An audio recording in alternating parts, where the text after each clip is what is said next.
Todos os anos, o Brasil realiza mais de 2.000 transplantes de fígado. Em 2025, foram 2.573, segundo o painel público do Ministério da Saúde.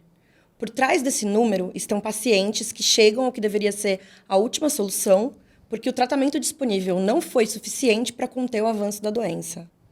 Esse é o caso de milhares de mulheres com colangite biliar primária, CBP. Essa é uma doença autoimune, rara, crônica e progressiva, que atinge principalmente mulheres acima de 40 anos, em plena idade produtiva. O videocast especial Uma Vaga Fora da Fila de Transplantes acompanha ao longo de 3 episódios o impacto de doenças raras do fígado que ainda não contam com protocolos ou tratamentos avançados no SUS. Cada capítulo dedica-se a uma condição, discutindo seus efeitos na saúde, as inovações em tratamento e o cenário atual na rede pública. O programa conta com patrocínio da Ipsen. No episódio de hoje, eu converso com Valéria de Carvalho, atendente de farmácia que convive com a colangite biliar primária, e com a doutora Patrícia Holanda Almeida, médica gastroenterologista e hepatologista, aquela especialidade que cuida da saúde do fígado. Valéria, como é que foi o diagnóstico da colangite biliar primária, né? Quais foram os sintomas que mais afetaram a sua rotina e a sua vida profissional? Prurido, a fadiga é bem intensa. Isso afeta bastante. E o diagnóstico, como é que foi? Qual foi o médico que fez, né, esse diagnóstico para você? Tudo começou com uma dermatologista, onde ela viu que eu estava com bastante prurido, e ela pediu alguns exames de sangue. A dermato veio me comunicar que eu estava passando por um problema de fígado, me encaminhou para um gastroenterologista. O gastro repetiu os exames e viu que eu tinha um problema no fígado. Ele pediu que eu encaminhou para uma hepatologista, que cuida diretamente só do fígado. E daí em diante, depois de um ano, começou todo o tratamento. E, doutora Patrícia, primeiramente, você poderia explicar para a gente o que é a colangite biliar primária, né? A gente sabe que a fadiga e a coceira aparecem como sintomas mais recorrentes, presentes em 70% dos pacientes. Esses sintomas costumam ser subestimados, mas qual é o impacto real deles na qualidade de vida de quem convive com a doença? Então, como a Valéria aqui compartilhou, são sintomas extremamente inespecíficos. Então, ela nem remeteu a uma possibilidade de uma doença no fígado. Então, era uma coceira, que é o prurido, e uma indisposição, e isso que é gerado por quê? Porque é uma doença autoimune, então, dentro do fígado tem os ductos biliares, que são como se fossem mangueirinhas que carregam a bile, que é produzida pelo nosso fígado. Então, nós temos uma inflamação que o nosso próprio corpo provoca, por isso autoimune. Então, tem doenças autoimunes de pele, por exemplo, vitiligo. Então, é uma doença autoimune que agride o fígado. E devido a essa dificuldade de escoamento, uma produção de uma bile não inflamatória, acaba gerando esses sintomas. Então, uma fadiga extenuante, aquela fadiga que você dorme o número de horas corretas, mas acorda no outro dia sem energia, como se não existisse um tanque de gasolina, como se não conseguisse restaurar a energia mesmo com o sono. E, além disso, essa coceira que é incapacitante, que pode, inclusive, dificultar vida social, impactar saúde mental, uma vida profissional. Então, o paciente, muitas vezes, ele acaba até se acostumando com os sintomas, porque não consegue compreender que pode ser uma doença, que ela começa e tem uma janela de oportunidade. Então, essa doença não evolui da noite para o dia. Então, nós temos como mudar a jornada do paciente com um tratamento adequado. Qual que é o papel do médico na avaliação desses pacientes quanto aos sintomas do prurido e da fadiga? Primeira coisa, assim, acho que o ponto mais importante é que o paciente sente, por vezes ele não valoriza, como foi o caso da Valéria, que a médica percebeu ela se coçar. E a médica proativamente perguntou. E, infelizmente, aí nós já temos o primeiro problema, né? Ou a primeira oportunidade. É realmente sensibilizar a comunidade médica para entender que existem doenças que têm sintomas muito inespecíficos, que apenas sussurram no ouvido do paciente e que podem ser indicativos de uma doença potencialmente grave. Então, primeira coisa, o médico tem que perguntar.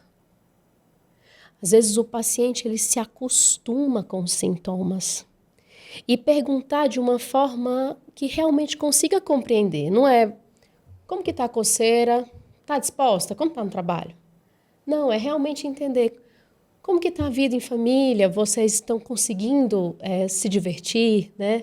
Então, por vezes, acomete o paciente de uma forma tão estrutural que o paciente para de ter vida em família, porque não se sente capaz de fazer uma viagem em família. Para de ser tão produtivo no trabalho, porque tem medo de se dedicar a uma causa que não tem energia para entregar. Dorme mal por conta que se coça. Então, é necessário conversar com o paciente, mas conversar com perguntas que façam sentido para o paciente. Porque às vezes eles dizem, não, coça, coça mesmo. Mas de 0 a 10, não, coça 8. Mas, né? Então, quanto que impacta? E essa é uma pergunta que tem que ser perguntada sem script, sabe, Letícia? Acho que o paciente, por vezes, quando ele chega no médico, ele chega sabendo que vão ter perguntas para que ele dê respostas. E é uma doença que transforma tanto a saúde da mulher que ela tem que se organizar para dar conta de tudo, mesmo com sintomas, que se a gente não deixar um ambiente propício para uma conversa em que o paciente compreenda que aquelas queixas serão valorizadas, aí o paciente ele vai subvalorizar a queixa. Então, primeira coisa, o paciente entender que o médico está ali para ouvir e entender. Valéria, você ficou quanto tempo com essa doença até você ser diagnosticada? Fiquei em torno de mais ou menos mais de um ano, até chegar ao diagnóstico. Eu cheguei a ser encaminhada por um hepato para o Hospital das Clínicas, onde foi feito todo um estudo e chegou à conclusão que era esse problema, um pouco assustador para mim, porque eu nunca tinha ouvido falar. Então, assim, para nós pacientes, assusta um pouco. Você tem a doença, mas que doença é essa, né? Então, às vezes tem pessoas que não aceitam nem o tratamento. Então, você tem que aceitar o que o médico está falando, tentar compreender, tentar entender, trazer para você se abrir e deixar vir o tratamento para você entender melhor e conseguir passar até para os seus em casa, né? Para a sua família em casa. O que você está sentindo, o que está acontecendo, é o que a doutora Patrícia acabou de citar agora. Porque é muito difícil você passar o que você sente para a sua família, passar o que você está sentindo no seu ambiente de trabalho. Muitos não vão, eles podem até criticar o fato de você estar ali cansada, fadiga. Nem todos entendem. É muito difícil. A doutora citou essa parte muito importante, viu? E você teve outras complicações de saúde por causa da doença? Sim. Tive. Inclusive, eu tenho varizes de esôfago, fui avaliada por um quadro mais rápido demais entre osteopenia para osteoporose. Eu tenho problema de pressão. Então, assim, o fígado, ele age tão em silêncio, quietinho, mas ele vai destruindo, assim, ele vai comprometendo outros órgãos. E quando você vai perceber, já é tarde. Então, ele compromete bastante outros órgãos e a gente sente. Isso deve ser bem debilitante no dia a dia para você, né? Sim. E você pode falar um pouquinho sobre como é que foi conviver com os sintomas, né? Quais os sintomas que mais afetaram a sua vida? Você falou muito do cansaço, né?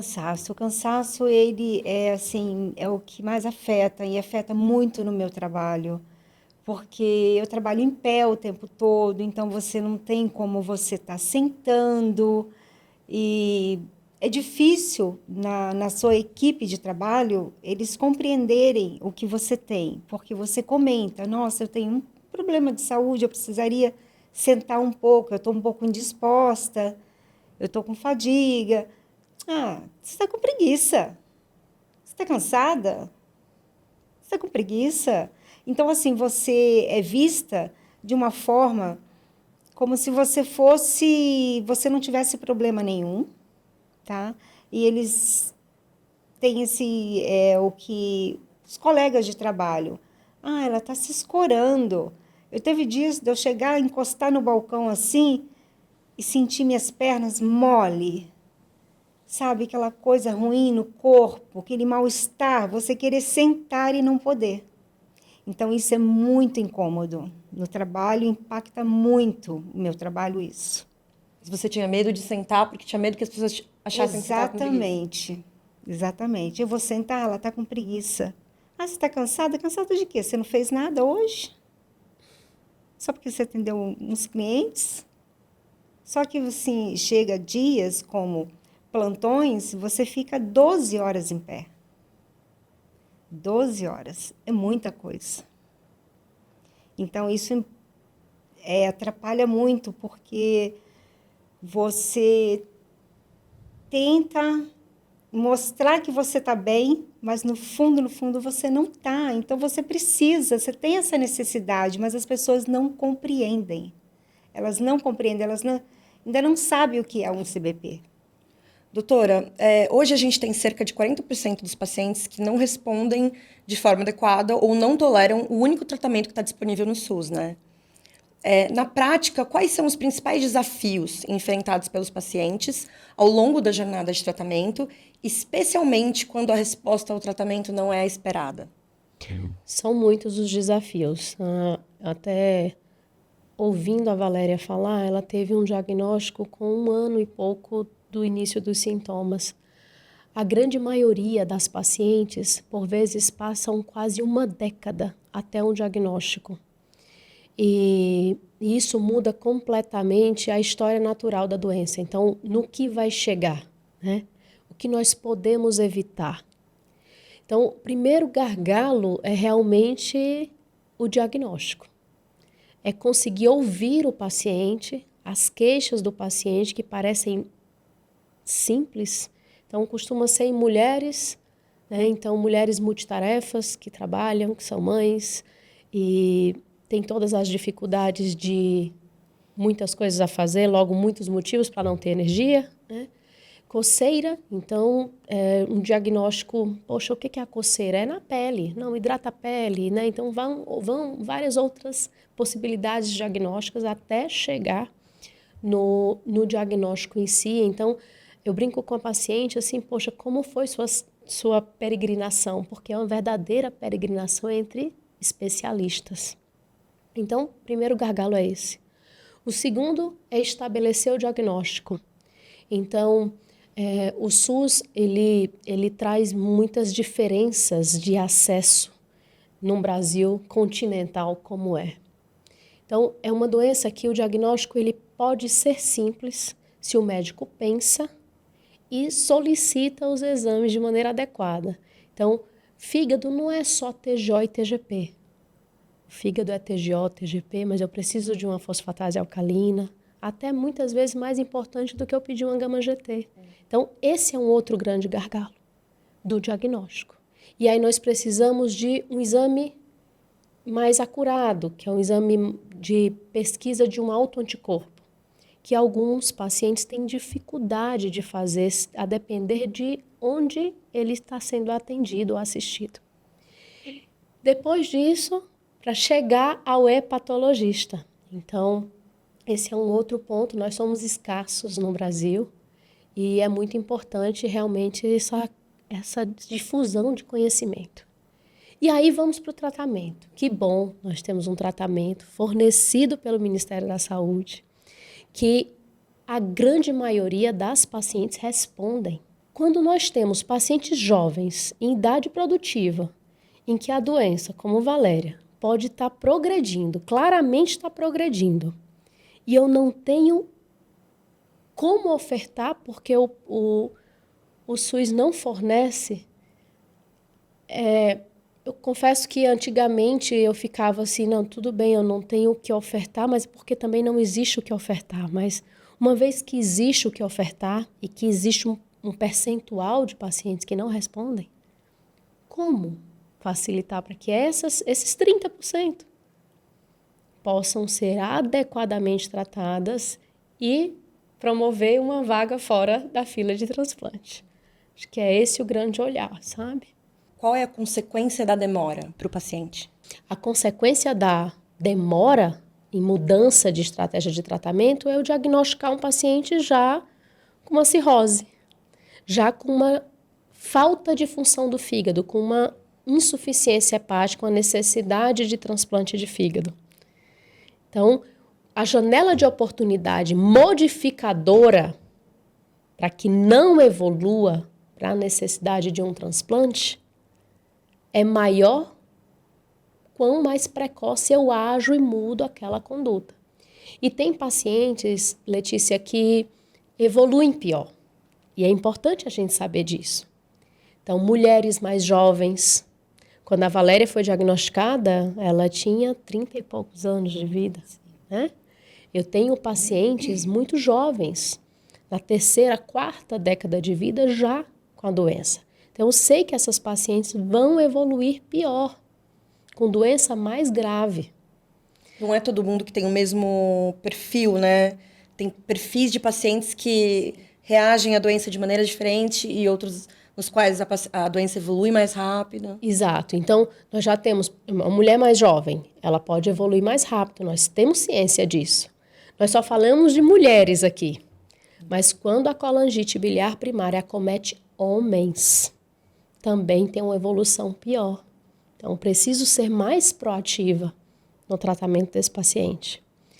A elastografia hepática, quando eu avalio que esse paciente tem um grau de fibrose, de cicatrizes no fígado maior, eu preciso também ser mais altiva nesse tratamento. Então, são formas de eu calibrar o meu olhar e agir. E hoje nós precisamos agir, se não há resposta, logo depois de 6 meses do início do tratamento de primeira linha. Como que é a situação da paciente quando ela não responde ao tratamento? Tem tanta a importância da avaliação laboratorial, então, são os exames que não melhoram, são essas taxas do fígado. E aí a paciente pode ir piorando a função do fígado, então ficando com o olhinho amarelo. Pode evoluir com a cirrose propriamente dita, então, que pode descompensar. Então, pode ter uma variz de esôfago, que pode sangrar, pode ter água na barriga. Sabe aquela cirrose que muitos pensam que só o álcool pode dar? A colangite biliar primária pode promover uma doença assim, tão grave assim, sem nenhum histórico de álcool na jogada. Mas também hoje, na hepatologia de precisão mais moderna, nós temos como ir avaliando o paciente. Então, nós temos técnicas que nós chamamos de elastografia hepática. É um ultrassom diferente, que nós temos, por exemplo, um exame que avalia mesmo quanto de cicatrizes tem naquele fígado. E eu consigo saber se está longe, se está perto da fibrose, da cirrose. Então, eu consigo saber se a minha paciente está evoluindo em cicatrizes, em problema estrutural no fígado ou não.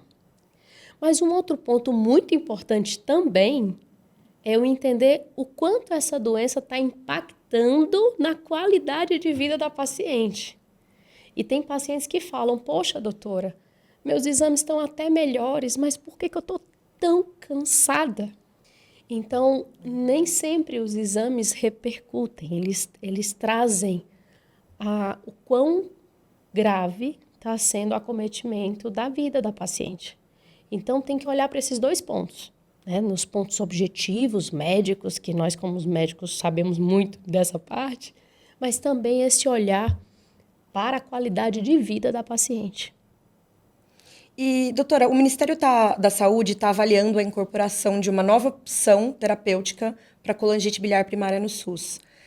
Como que a ampliação das opções de tratamento, né, como a senhora estava falando, pode contribuir para o cuidado desses pacientes e para melhorar a vida desses pacientes?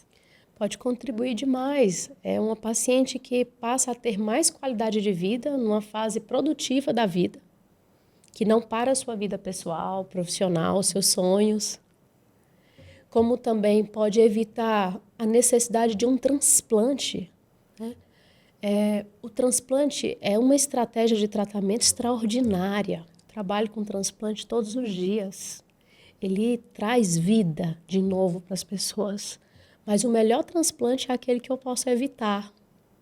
Então, se hoje eu posso ter uma medicação que modifique a história natural daquela doença e evite o paciente de ir para um transplante, que é uma cirurgia complexa, de alto risco, e também que usa algo que é escasso, que é um órgão doado, que hoje nós temos mais de 1.500 pessoas na fila de transplante, aguardando um transplante de fígado. Então, quando eu incorporo uma nova medicação, e a medicina é assim, ela está em constante evolução, os protocolos eles precisam considerar isso, que também precisa evoluir, tendo a ciência de que é um percentual, não é o 80% das pacientes, é em torno de 30% que não responde, 30% a 40% não responde, depende muito, né? Então, isso também traz o que? Equidade. Então, tem pacientes que precisam de um tratamento diferente de outro, e isso está previsto no SUS. A gente também não pode colocar todo paciente na mesma cesta. Então, chegou uma nova medicação, então ela é melhor, todos os pacientes têm que usar. Não, existem critérios, né? Quando um paciente deve usar ou não. E sem como a senhora estava falando, né? A progressão pode levar a cirrose, a insuficiência hepática, ao transplante e até mesmo à morte. É possível pensar que com a incorporação desse tratamento novo no SUS, a gente vai ter uma redução da demanda de transplante de fígado no país? Nós estamos falando de uma condição que é rara, a colangite biliar primária. É uma doença quase invisível, faz parte do nosso movimento aqui, que não seja mais invisível. Mas sim, é um percentual de pacientes que podem sair da fila de transplante ou podem não ir, não evoluir. E isso é interessante porque a janela de oportunidade ela é maior quando eu trato adequadamente o paciente com drogas, medicamentos modificadores da doença, numa fase mais inicial. E isso pode mudar completamente a evolução daquela paciente. Então, isso faz todo sentido. Nós podemos sim evitar o transplante de fígado em muitas mulheres, e nós sabemos a complexidade do transplante, a necessidade de acompanhamento para a vida toda. Então, faz muito sentido isso. Valéria, você chegou a entrar na fila de transplante? Eu cheguei a ser avaliada ao transplante hepático devido a uma alta complicação no prurido, né? Devido ao prurido, então, eu fui com essa indicação. Eu passei por um ano e 6 meses com acompanhamento do grupo do Einstein com hepatologistas. Passei por um ano e 6 meses, aonde eles, agora, esse ano, em junho, eles conseguiram me dar uma alta devido estar compensado. Mas, assim, eu tive todo o acompanhamento com o grupo de hepatologia, psicólogo, terapeuta, nutricionista. Então, você tem todo o acompanhamento para você seguir tudo bem certinho, para que você possa ter uma qualidade de vida melhor. E aonde, assim, eles colocaram porque você tem esse exame, como a doutora comentou, a doutora Patrícia, que é elastografia hepática. Eu estou sempre fazendo esse exame para acompanhar. E é onde está bem estável. Essa coceira, que é o prurido, ele pode ser tão desesperador que tem uma situação especial que contempla essas pacientes que têm um prurido intratável, em que nós já tentamos, de todas as formas, medicar a paciente, tratar, e a paciente mesmo assim não melhora do prurido e acaba indo para a fila por conta da qualidade de vida que é Eu muito continuo ainda, assim, eu tenho bastante prurido. Eu ainda tenho esse prurido, mas eu tento me controlar ao máximo. Aí evitar que coça, porque é incontrolável, como a doutora falou. É incontrolável, quando você se vê, você está já se coçando toda. E deve ter um efeito psicológico também você entrar na fila do transplante, né? Parece que você chegou num estágio muito avançado da situação. Então, eu lutei muito para não chegar a esse estágio, mas eu tive a indicação para o transplante. Eu era meio assim, durona. Eu falei, não, eu não vou para uma sala de cirurgia, eu não vou trocar meu órgão. Essa necessidade. Então, assim, nós pacientes que somos pouco leigo, referente à doença em si, então você não aceita. Mas depois que você entra, que você tem esse acolhimento, é tão importante, porque eu me senti acolhida. Hoje eu me sinto acolhida pela hepatologista que me acompanha, eu fui acolhida no grupo de hepatologia também do Einstein. Então, assim, o acolhimento deles e toda a parte de nutrição, dos terapeutas, do psicólogo, isso tudo é como é que se fala? É um círculo que ali te deixa confortável. Então, quando você fala, hoje eu tenho a consulta, nossa, que ótimo. Então, você se sente bem, é prazeroso você chegar lá e a médica conversar com você, explicar o que você tem, até para você aceitar o tratamento, porque você tem que aceitar o tratamento. Então, isso aí é muito importante também. E deve ter sido um alívio para você quando você recebeu a alta, né? Como é que foi a sensação? Sim, foi um impacto. Na hora, assim, eu falei, nossa, eu tô livre, né? Assim, livre, entre aspas, a gente fala. Mas eu tô em tratamento. Mas qualquer descompensação que houver, é com eles que eu vou pedir socorro. Porque eu não tô fora do grupo. Eu pertenço ao grupo, só não preciso estar tendo um acompanhamento mais rigoroso como eu tinha antes. Mas eu ainda me sinto acolhida por eles. Isso é ótimo.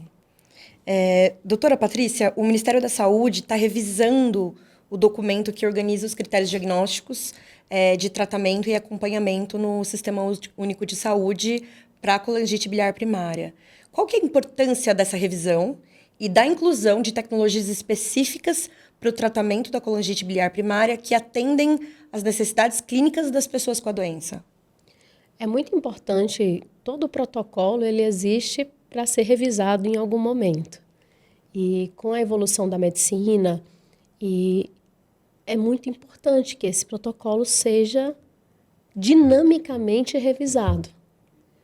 Isso é de extrema importância não só para quando há uma incorporação nova, mas até mesmo para entender quais são as oportunidades, quais são as dificuldades que estão sendo vistas, né, por todos aqueles profissionais de saúde incluídos na assistência do paciente, como que está a jornada do paciente que tem colangite biliar primária. Então, tudo isso é visto, né, quando se revisa um protocolo. Quando se tem a oportunidade de avaliar a possibilidade de uma nova medicação, mais ainda. E é claro que o protocolo ele acaba trazendo uma possibilidade de universalizar, de tornar o tratamento adequado para todas as pacientes, que não é um tratamento igual para todo mundo. Então, no protocolo se contempla exatamente esses pacientes que são refratários, então que não respondem às medicações de primeira linha, contempla aqueles pacientes que respondem, contemplam todo o cuidado que precisa ter, como a Valéria falou. Então, são pacientes que têm um risco de ter doença óssea, então osteopenia, osteoporose, todos os cuidados relacionados à parte nutricional, de exercício. Então, é o olhar para a doença que se revisa e que está em constante evolução. Então, quando eu vejo a possibilidade de uma avaliação de inclusão de um novo medicamento, eu vejo isso com muito otimismo, porque é muito difícil ficar de braços cruzados, vendo uma doença evoluir, e hoje, com a elastografia hepática, a gente consegue perceber. Então, não são só as enzimas que não melhoram. É ali o fibroscame mostrando que a resistência do fígado, o grau de cicatriz está cada vez maior. Então, eu sei que pode vir uma varize de esôfago, uma hemorragia digestiva, uma ascite, internação, culminar com a perda daquele paciente.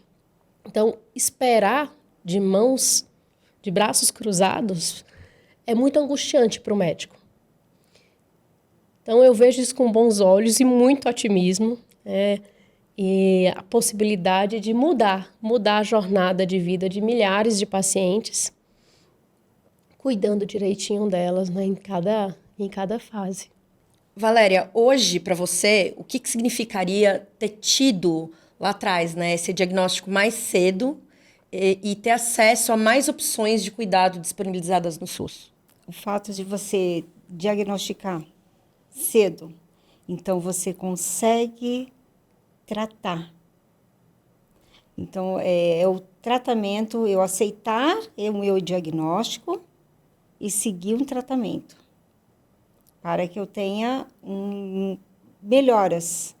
E o que me ajuda muito também é porque é fornecido pela Unidade Única de Saúde o medicamento que hoje eu tomo para estabilizar, é fornecido pelo SUS. Então, assim, é importante, como a doutora Patrícia falou, os medicamentos novos que estão vindo para dar mais qualidade de vida. É isso que nós precisamos. Então, você consegue tratar. Porque a gente sabe que é uma doença autoimune, uma doença que tem cura. Não, né, doutora?